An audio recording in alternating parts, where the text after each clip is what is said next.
In the Shaka Tank, we gather success stories, how they started, what they've learned, and their faithful journey, and the lifelong principles they carry. War scars and war stories, we've been through it all. Welcome to the Shaka Tank. I'm here with co-hosts Mike and Chad, and we have our special guest, three-time Mr. Universe, one of the biggest fitness influencers on the planet, Calum Von Moger. Welcome to the Shaka Tank. Yep. Thanks, guys, so much for having me on today. It's a pleasure. Yes, It's great to have you. Yeah. Cheers, guys. So Cal's actually at my studio in California, and we're doing kind of a interesting like experiment of like how this works internet. Because one of the things that I've been thinking about a lot is that social media is kind of turning into podcasting. Yeah, that's what I'm seeing. Like long form content is the new social media, and the great thing is we're able to talk, be organic, have a conversation, and then one of the things I've been noticing online is just like splicing them up into all these different pieces, like Kamako was talking about. You never know what hits, right? Yeah. So, hey, Cal, Yep. I just did, before the episode, I'll give you a quick intro, but Mike is the pastor of the Inspire Church. I just found out today that maybe collectively there's 12,000 to 15,000 members that have been here, and if they all came together, so he's one of the biggest churches in Hawaii. Where did Inspire Church originate from? And is it a non-denomination church? Is it a denomination church? And are those 15,000 members, are they worldwide, or is that all in Hawaii? Or where That's just Hawaii. Hawaii. Yeah. Hawaii. Yeah, we started off in Hawaii in 2001. We were called Hope Chapel back in 2001, and then probably 2008 we changed it to Inspire. There are a couple of churches called Inspire Church now.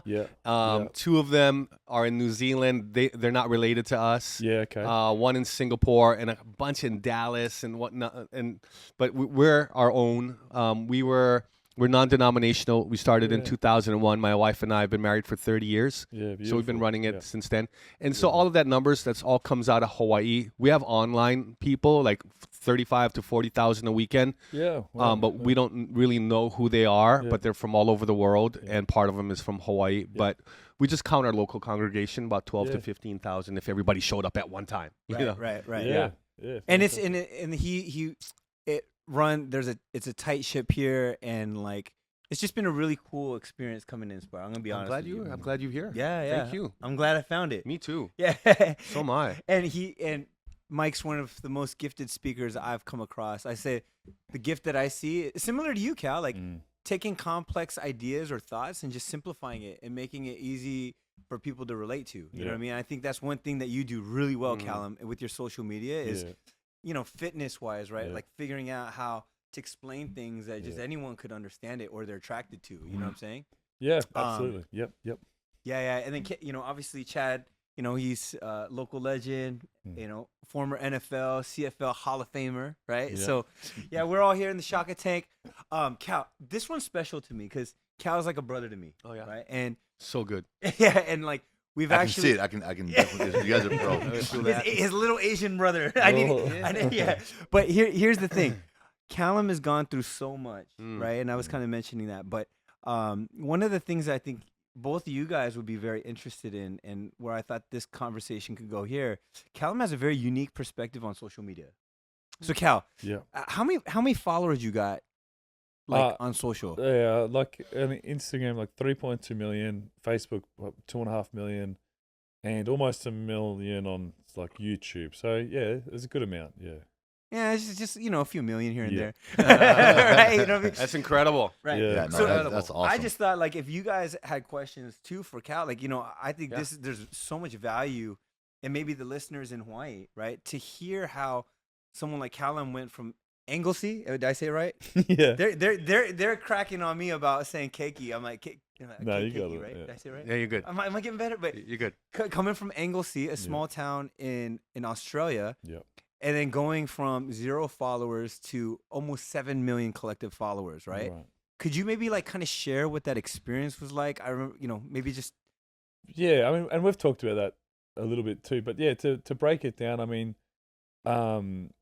it was quite, it was very sudden and it was quite fast. And for my personal experience was, my teenage years, I didn't have social media. I mean, I think there may have been Facebook coming on the scene when I was about 18 or something. I kind of first started getting a lot of hits and kind of picked up. So social media. So I came on the scene when I was about 23, and again, it was from a YouTube video, a short clip that went viral, and that kind of kick-started the journey, the social media following. And what was the clip, Calum? Say again. What was the clip? Yeah, like, what was the video of? YouTube. It was like a motivational training, a YouTube clip called Mad Desire, and it was kind of like an introduction, like, it's like this, and it was just a collective of 5 different. I think there's 5 different days we filmed on, and it was kind of leading up to my prep for a Mr. Universe competition. And in those days, I was just highly focused on becoming a champion Mr. Universe. Loved my very, very passionate about bodybuilding and fitness and health. And I was able to just very easily and naturally showcase that on social media. And I mean, look, I won't lie. At the very start, when this video that got put up onto YouTube went viral, it was overwhelming at the start because of all these notifications and all these strangers, all these people and all these opinions, all these likes, all this stuff. It was just madness, and it was overwhelming. So I turned off all notifications on my phone. So aside from a phone call or a message from personal relationships, friends and business, whatever. So it was kind of overwhelming. I was like, I don't want this to really interrupt, what the path and the traction that I've got right now, because, I don't want to. I felt like a bit of pressure to get back to everyone, but then I realized, I think it's just, and again, everyone's unique. Everyone has their own kind of their journey and their experience on social media. And I figured that mine would be one of just kind of sharing my fitness journey, motivating others, and kind of showcasing, what it takes to be a champion or a Mr. Universe athlete competitor at that time. Right.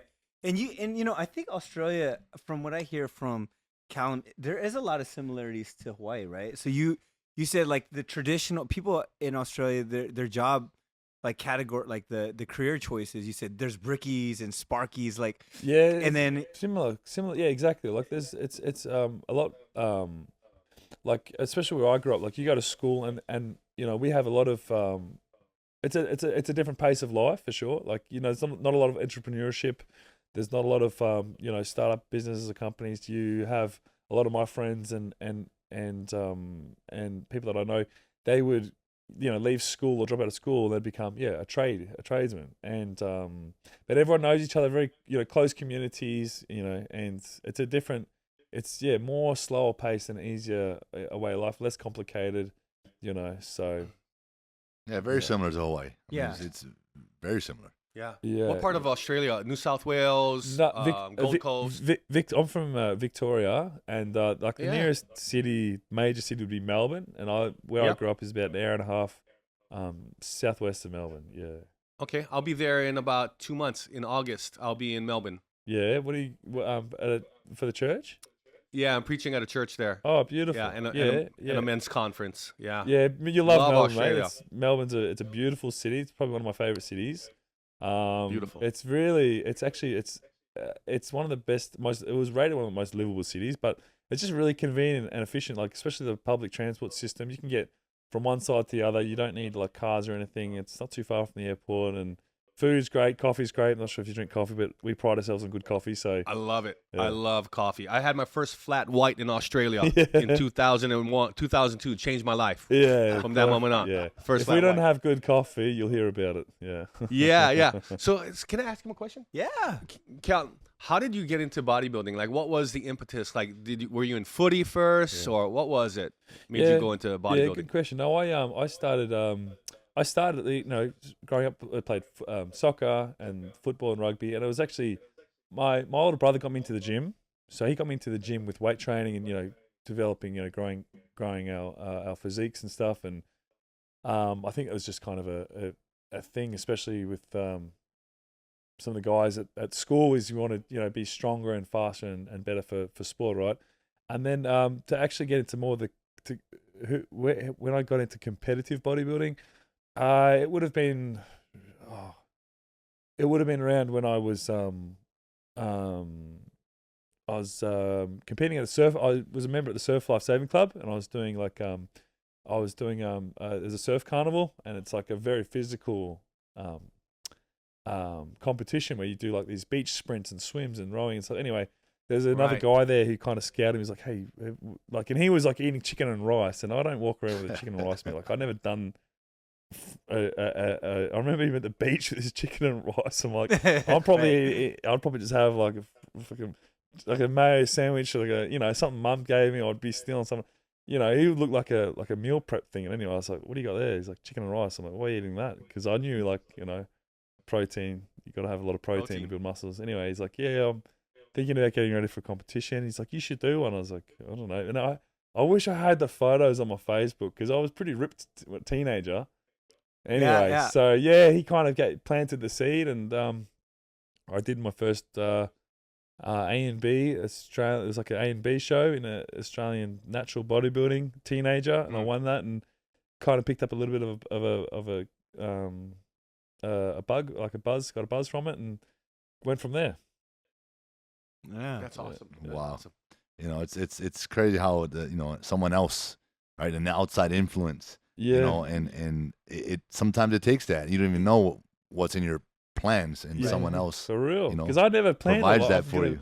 I didn't know I was going to be a champion or want to be a Mr. Universe until kind of someone else had kind of planted that idea and that seed in me as something to. Because my parents were like, had zero interest. My mum didn't like me going to the gym. She actually tried to like stop me. Like, she's like, no, you can't go to the gym. Like when I was like 14, 15, it's like, you go to the gym too much.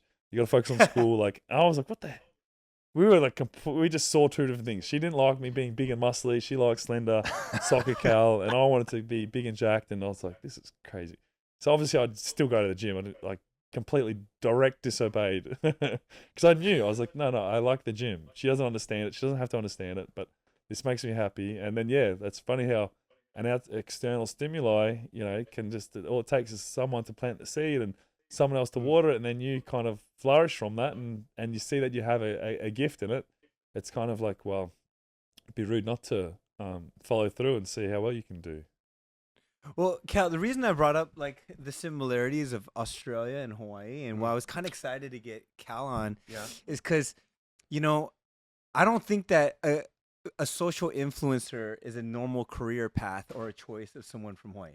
That's not something they think, hey, you know what? I'm going to be a social influencer, right? Mm-hmm. And you're saying also in Australia, it's not something like, hey, maybe in California, right? Yeah. Maybe in Hollywood, people go, hey, I'm going to be a social influencer. Yeah. But like, I think you provide a very unique perspective on that particular part, right? Because how many other social influencers have you seen come out of Australia? You know what I mean? That's a good point, Daniel. And I think that's now that you raise that point, it's interesting because, and I'm jogging my memory here at the moment.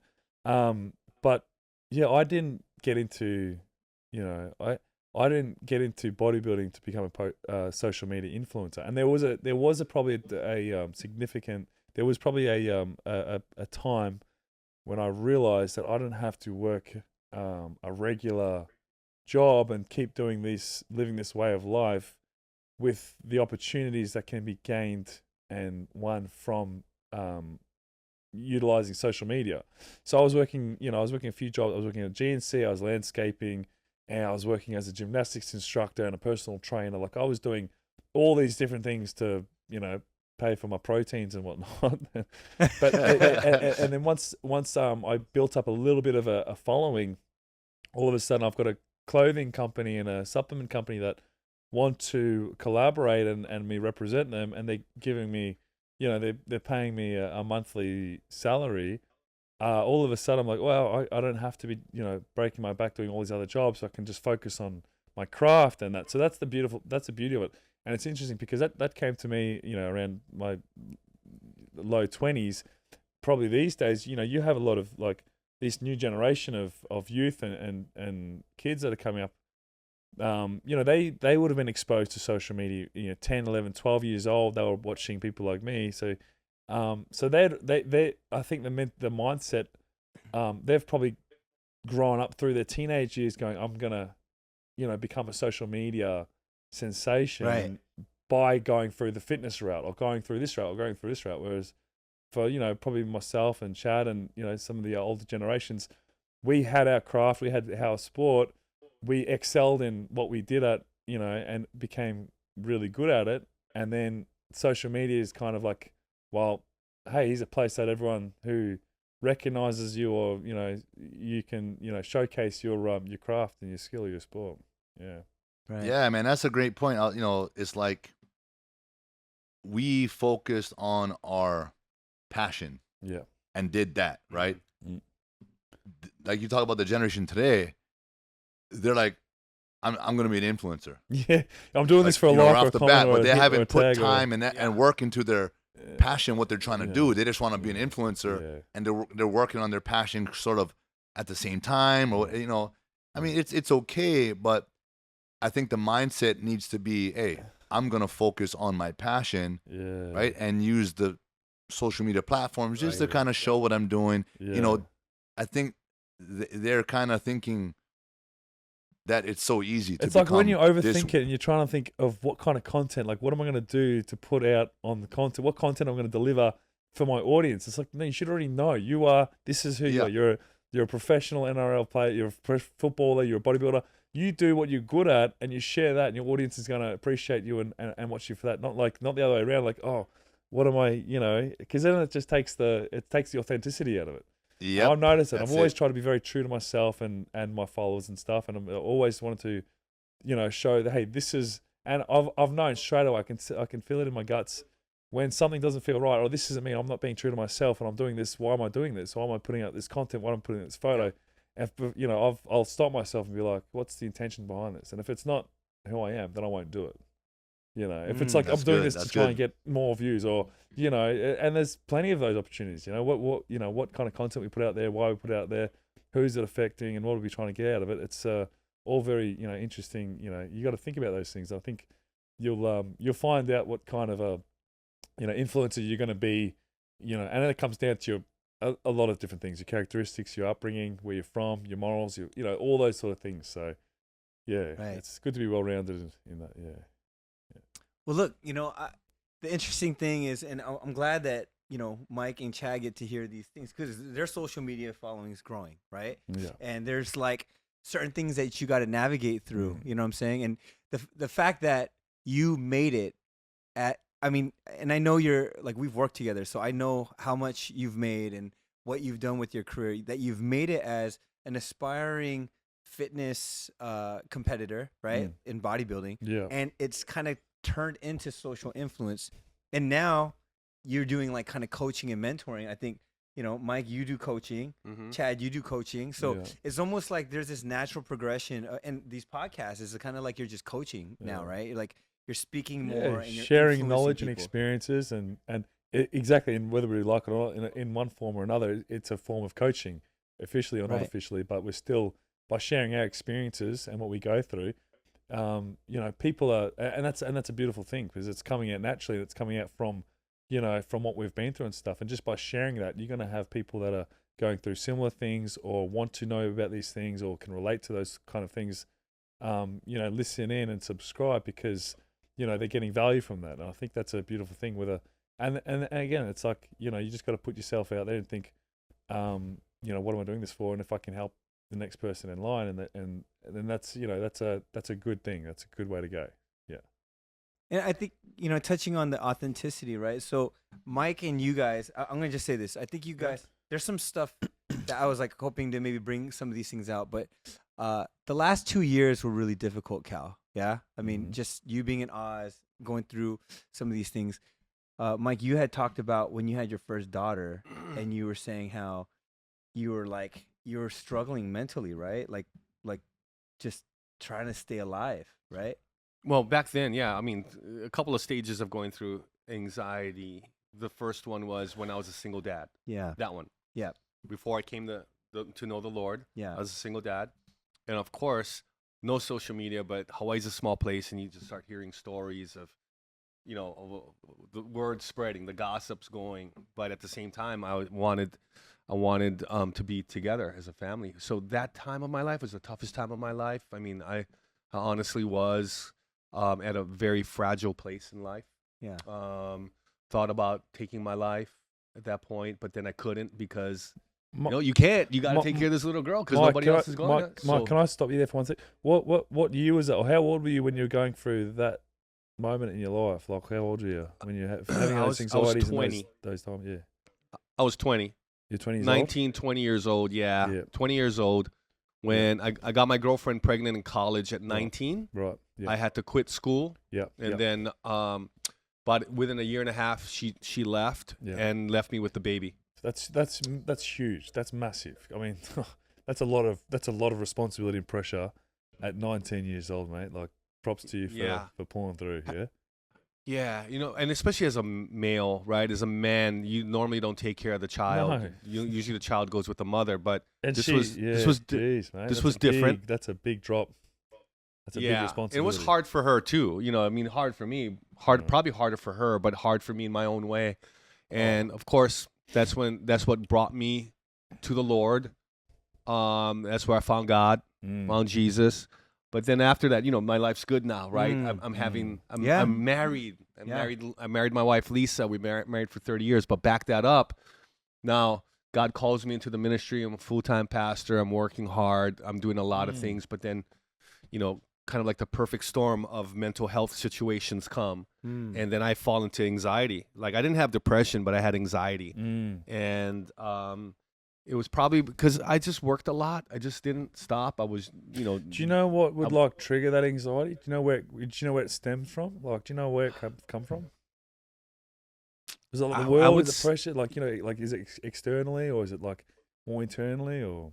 Yeah, great questions. It was external probably, and a little bit of internal. The external was I was just launching the church for the first time, and I had to close up my youth pastor position, and it was an overlap of 6 months. Yep. And so I was doing both jobs Juggling, at the same time. Just spread yourself thin. You had a lot going on, and you were just like, how the heck am I supposed to manage all of this at once? And I get that. I've been there before with different things. Yeah, but yeah, I get it. And then it's bloody hard. my wife and I just had our third daughter. Yeah. Okay, our third child. Yeah. So nobody's sleeping. Yeah. And my teenage girl is not sleeping because she's a teenager. So she's up till midnight, 1 a.m. So there's no sleep. There's extra stress, all that going on, and that's when the anxiety hit me. I had actually had my first anxiety attack back then. Yeah. And Cal, look, I already knew this was gonna be because Calum, like, you've been going through that too, right? Like that. I went through the worst last year and the year before, anxiety and depression. Yeah. He said he said they tried to bury me, but didn't realize I was a seed. I love that. You know what I'm saying? Wow. But hey, Cal, could you maybe share a little bit of that journey too? Like what caused anxiety, and like I mean, if you're okay to share it with, because Hawaii, there is a big problem with mental health. There are like the topic of suicide is not an unfamiliar one, right? And it's huge. Cal, I know like you've had a couple NDEs, like near-death experiences, and if you wouldn't mind, if you could share some of that and like maybe how to overcome, maybe both, like even on this episode, maybe we could kind of open up on that. That'd be great. I can shed some light. Yeah. Well, I mean, look, for myself, I didn't really start, and I first really the first time I experienced like kind of like severe anxiety would have been around 2022, August, September, October, and it was mostly because I wasn't I was bouncing around from Australia to the USA. I had just come out of hospital. I was hospitalized. I'd come out of a major surgery, broke my back, and that was from I had a drug induced, like I was in a coma, and because I'd hurt myself because of drugs and alcohol, and my mental health. So anyway, went through hospital, came out, went through rehab, came out, and I felt like I was constantly on the run. I didn't know where to go. I didn't know what I was really doing. I also had a pending court in the criminal court hearing in Australia, and I wasn't sure whether I'd get incarcerated or get jail time, and that started freaking me out. So I went over to the US. I came back to Australia. I flew out to the USA, and I was thinking about just it's like fight or flight, and I was in this run mode, and I was thinking I'm just going to come out to the USA and just kind of go off the grid and figure out life. I wasn't thinking clearly or straight at all, right? And my attorney in Melbourne, he was like, Calum, you've got to come back. You've got to be in person. I didn't want to be there in person in case they were going to lock me up. And I was like, I'd go into to restrooms and toilets in restaurants, and I'd start looking around the walls and thinking, oh, this is what this is what I can find. This is what I'm going to be living in, something like this little box. I'd sit anyway, all these intrusive, scary thoughts kept coming in. Anyway, went back. I ended up going back to Australia, handled the court hearing, and thank goodness I got off with just kind of like a slap on the wrist and a fine and a good behaviour thing. Since I hadn't any priors, but that kind of was the first thing, and it was just tough because also being a public figure, there's all sorts of backlash and all that sort of stuff. So that it kind of started there, and then I guess anxiety for me it came in different forms and different triggers and stuff, and having injuries and things, and starting to lose my confidence or having that fear. I'd have a fear of how am I gonna get past this, or how am I gonna overcome where I'm at right now. How am I gonna kickstart my career, get employment, how am I going to make money, where am I going to live, who do I trust, where can I go, all non-stop. There's all these different who, why, what, how, when questions about life and everything. So it kind of just all came at once, and then I had I had this tax debt, I had different so many different things, personal stuff, relationship things, family things. So it was my brain was it was a storm. It was just like a black thundercloud just following me around. And it kind of it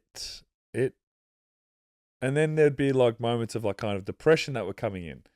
And it wasn't too bad. It wasn't anything terrible, but I was feeling a little bit of depression. And anyway, and then I had the opportunity to come back to the States. I got my visa. I was getting my life back in order. Came back out to the USA.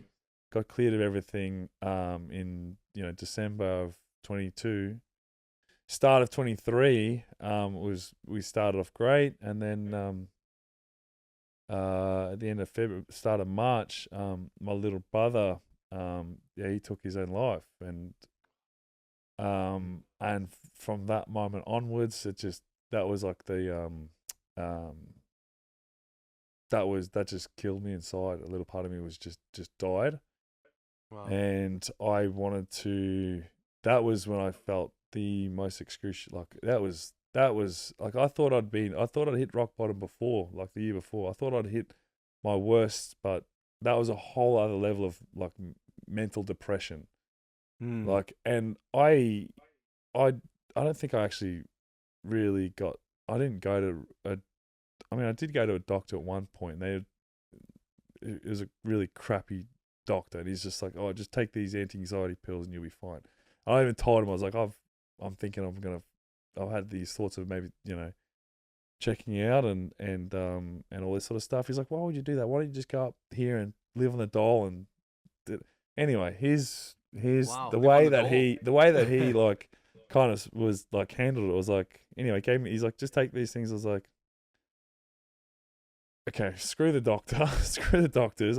So I never got really clinically diagnosed, but I know I was really, really, really depressed because of those intrusive thoughts and wanting to give up, and not I would be here, I'd be there, and I'd physically be there, but I'd be mentally gone. Yeah. So and that took all of last year to work through that and push through it. And so when it comes to and everyone's got different, stories and cases, and everyone's going through different challenges and setbacks. And so I mean, mine's unique to myself, and I understand that a lot of people out there are facing,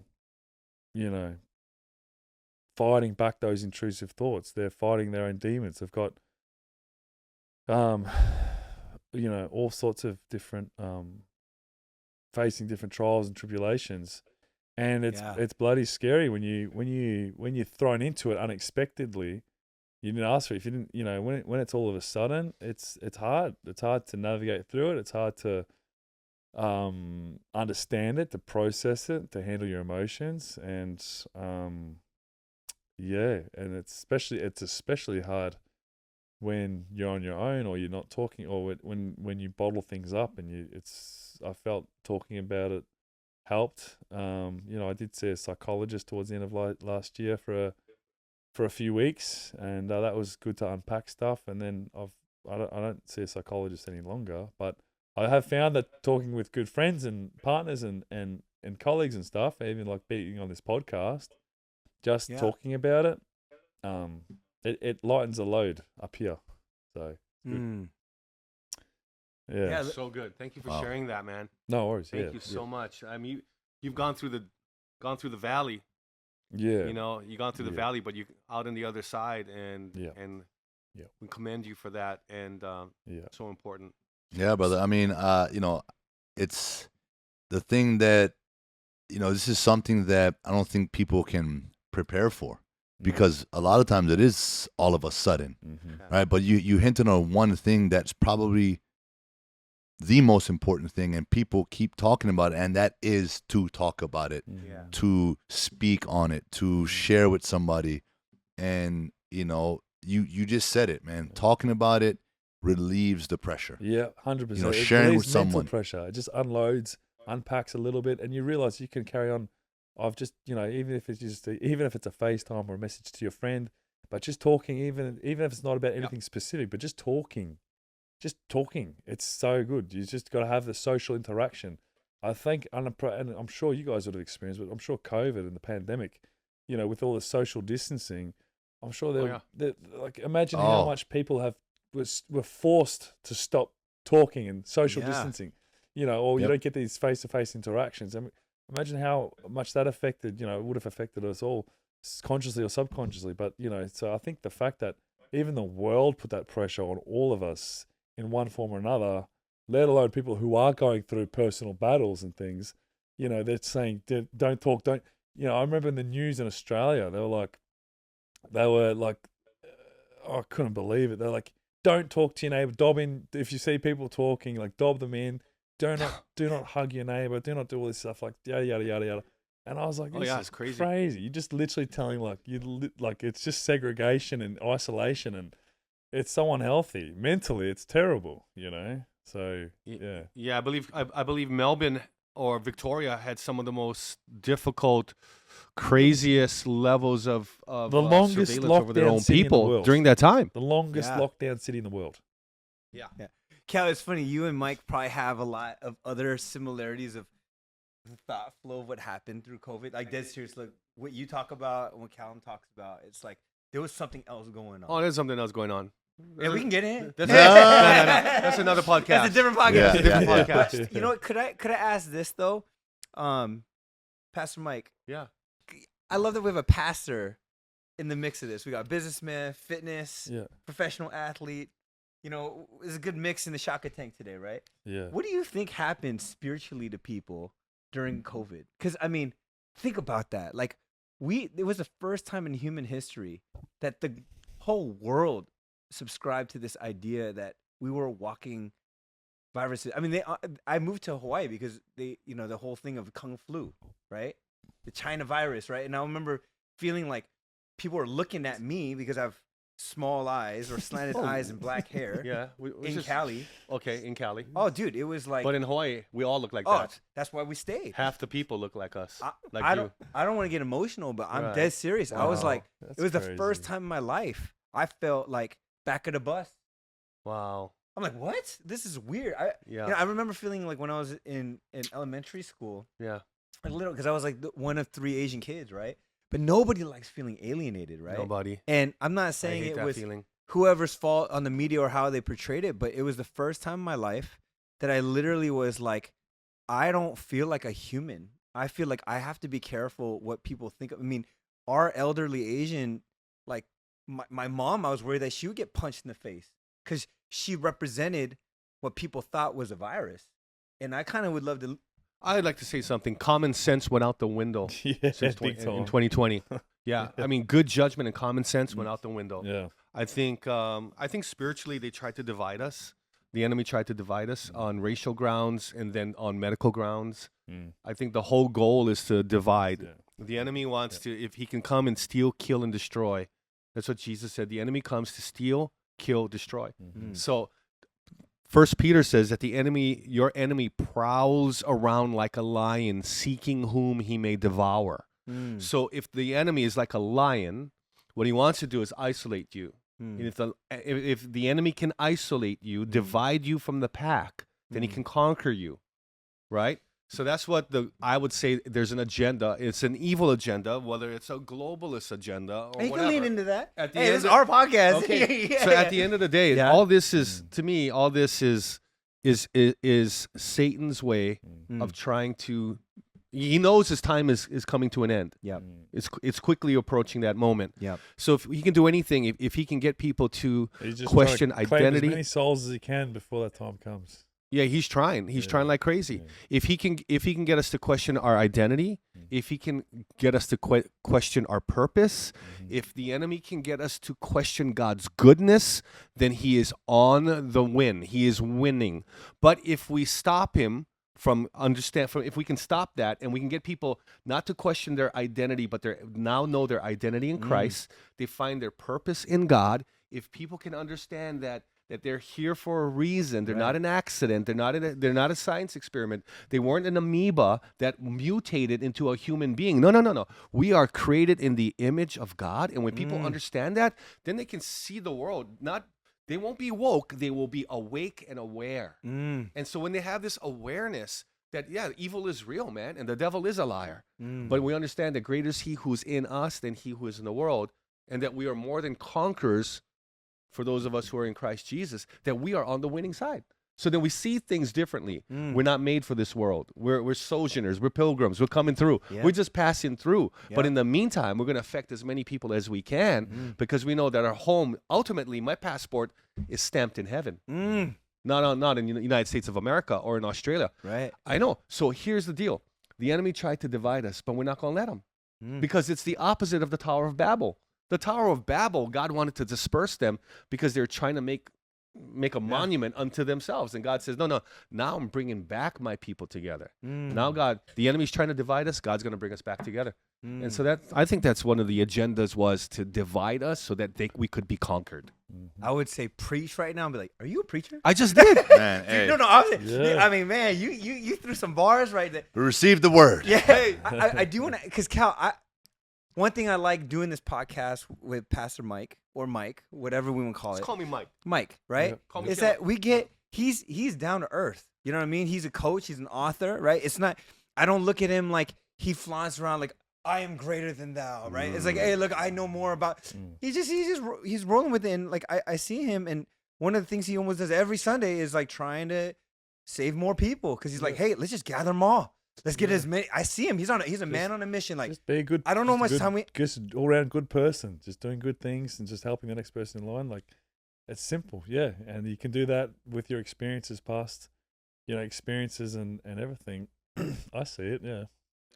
You need to That's come to good. Hawaii. Yeah, I know. You got to I've come to been- Hawaii. I You're told just Chad one last- 5-hour flight away from Anaheim. I'm looking Yeah. forward to it, man. Yeah. I want to come out there and even come and check out the church and the gym, and of course hit up the Yes. beach, go snorkeling or some fishing. Oh, dude. All of it. I miss it But all. we're gonna get it in, Cal. Come on, you got that flight booked Yeah, yet, or well, what? no, I'm moving. I've just got a new spot, so I'm moving actually on Saturday into a new place, which is nice. I've finally had my little space. So once I'm settled, yeah, I'll be keen. I'm literally 10 minutes from the airport, so that's a pretty quick turnaround. Yeah. gotcha. Let's go. Yeah. Well, look, Cal, I appreciate you hopping on. One quick question before we end this, Yeah. right? Yeah. Is where do you think all of this stuff is going? You Like, want to? You're asking me. both you guys, like, or whoever. I'd love to hear what Cal thinks What about where do this you is all think? going. Where do just I like think all of post-COVID, which like is people, going? like, you know, it's almost like this digital dementia that's happened, right? Yeah. It's like, where do Well, if I can jump in give there, my just answer say. there, I think Yeah. I looked at COVID as, like we talked about, adversity, right? Right. A piece of adversity, a struggle, a challenge, and I think majority of people had to pivot. They had to make a change, had to recreate themselves, reinvent themselves. Mhm. Yeah. So to me, there was growth. Right. I mean, look at all what's emerged post-COVID, podcasting. I think we're in the space now that this has become a thing. And it's a form of not preaching, but podcasting is educational. It's Yeah, yeah. about Yeah. sharing your experiences. And, I know, Calum, you've got your, the Lift Lab. Mm. You what I want to mention earlier, sorry to kind of shift a little bit here, just about the whole, mental health situation, right? As men, we have this thing of like tough and like holding things in. So I think it's harder for men to open up. Yeah. But Calum, you being who you are, as big Right. of a fitness influencer, as big as you are, Mr. big, Universe. strong, Mr. Universe, Man's man. if you can open up Mm. and share and just be vulnerable, Mm. right? I think that's going to inspire a lot of other big men and just men in general to do the same. Yeah. And I think Mm. that's what's happening. That's where I Mm. see it's more inspiration, whether you want to say it's more of God's work being done, of being people pulling together. Yeah. This is a way to reach people, right? Yeah. On a global scale is through digital. And Correct. that's where I see That- this is going. Yeah. 100%. There's Chad. Nailed it. There's a saying. It says, "What the enemy, what the enemy meant for evil, whatever God can make for good." God meant for good. Man, for good. Right? Yeah. He could turn to good, right? Mhm. And one of the things that Mike had said was like the Tower of Babel was to spread out and displace, right? But maybe COVID, I'm just throwing this out there. My perspective, as you said that, is it did open up a platform for mental health. Because before COVID, Yeah. maybe people talked a little bit. Yeah, yeah. I mean, one thing's for sure. God wasn't surprised that COVID happened, right? Hmm. He wasn't like, "Oh my gosh, what's happening down there? I've lost control." No. He wasn't surprised that this happened. I think also at the same time, mental health, emotional well-being, all of that was important, but I think every person, to some degree, went through it since 2020. Mm. Every person on earth since 2020 Mm. has gone to some level or some degree that accentuated already what was already going on in their lives. Amen. I think it just went next level. Wow. And what I think is we all realize that, man, we all need to get healthier Wow. emotionally, mentally, spiritually, Mhm. because they all work hand in hand. Physically, they all work hand in hand. And we're whole beings. We're not separate beings. Mm. We're one being, right? Body, soul, and spirit. So we're not separated. I have a body, no, we are a body and a soul and a spirit. That's the Hebrew thought. Mm. Bible's written in Hebrew, or at least the Old Testament. Man, that's good, man. What's wild, right, is that what you just said. Honestly, I was in spirit. I was like praying a little bit too. But think about what you just said. It was like it may be the first time in human history that the whole world was yoked by pain. Yeah. The whole world. Yeah. And there was no guy that was above or below. We're all in our house, right? Like Mhm. at man camp, right? Every man was wearing their burdens. You got to come next year, bro. Every man was wearing their burdens. Every man was being vulnerable. Yeah. That was powerful. Because when you put a setting like that where everybody puts down their facades or their egos and you just go back down to being human, there's growth.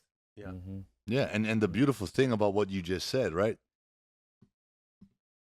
You mentioned it earlier about the world, they want to divide.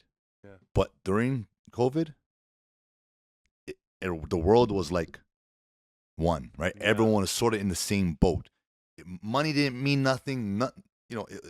Nothing mattered, Uh-huh. Yeah. right? But you, your family, people, human beings, like all at the same level, and it was kind of a beautiful thing. Yeah. Within that chaos, Mm. there was that sort of beautiful sense of yeah. equality, and just Yeah. one common goal is that, hey, we want to survive, we want to come out of this. You know what I mean? Like, Mm. it's like, man, They tried to tear us apart, but they also brought us together as well. So Boom. yeah. Man, look at these bodybuilders spitting poetry real quick. Boom. Hey guys, I'm gonna have to jump out of here in a minute. I've got a 5:30. Yeah. Yeah. But hey, it's But hey, it's been a pleasure meeting you, Mike, and chatting, Chad and Daniel. When are you guys? Are you guys doing these pods every week? No, well, so we've been filming, right? So Yeah. this podcast is going to be released over time. But yeah. So we Yeah. film it in batches. This is our second day Yeah. that we've done this in batches. Yeah, nice. But hey, Cal, before you leave, Yeah. at the end of every episode, I just ask any nuggets of wisdom, like especially as you talked about mental health. Is there anything that you want to drop to the listeners here in Hawaii or globally? Well, yeah, I think I'll just use kind of what Chad had mentioned earlier as well, is just take the time to talk to someone in your day. You know, you open up and don't be afraid to just speak what's on your mind, or pick up your phone, call your grandma, your grandpa, or your neighbor, or your friend, or something. Just remember to make time to connect and stay in touch with those that are close to you, and just love a little more, love a little harder. Don't be afraid of it. You never know what's going to come around the corner. So That's good stuff. live in this moment, because tomorrow will have its own moments. But just focus on today. Yeah. Hey, what was the Winnie the Pooh quote? You said, "I know where I'm going because I know where I've been." Oh yeah, I think. Yeah, I know where I'm going because it's away from where I've been. Yeah, I like that. Oh, one. what was the other one? Some people say nothing is impossible, but I do nothing every day. I like that one too. Lazy Hey, Cal, food. thanks for Nuggets. for being on the Shaka Thanks, Tank. guys. Hey, Yeah, awesome. can we just Thanks for would having you me on shock us board. out? See You you guys next shock time. out. Yeah. All right, Shaka Tank. Thanks, me out. Cal. Cheers, guys. God bless you, bro. Thank you, Cheers, Cal. guys. Aloha. Beautiful. Hey, thanks, Cal.